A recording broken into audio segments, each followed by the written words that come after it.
Assalamualaikum dan hai semua. Dalam video kali ini saya akan kongsikan caranya aktif dan padam akaun TikTok dengan cara yang betul.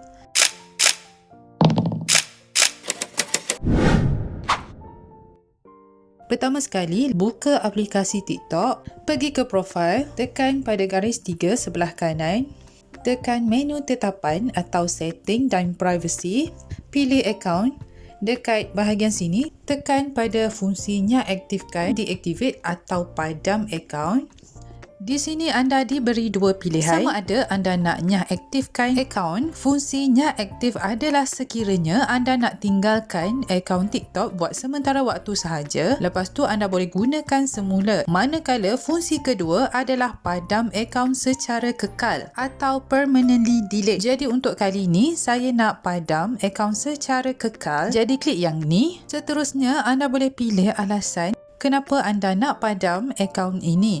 Kemudian klik teruskan. Di bahagian ini pula, sekiranya anda sebagai affiliate atau seller, bahagian ini sangat penting ya untuk disemak. Sekiranya anda terus padam akaun ini, segala bentuk komisen, bonus atau ganjaran akan hilang. Jadi sila semak terlebih dahulu ya. Seterusnya, klik pada ruangan yang disediakan, kemudian klik teruskan. Next, untuk paparan ini pula, muat turun data sebelum padam.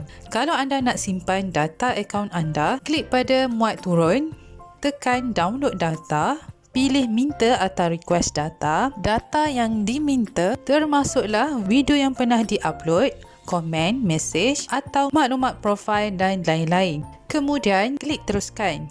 Akaun ini akan dinyaaktifkan selama 30 hari. Klik teruskan. Kod pengesahan telah dihantar ke alamat email yang didaftarkan. Sila semak email tersebut. Masukkan kod tersebut pada bahagian yang disediakan.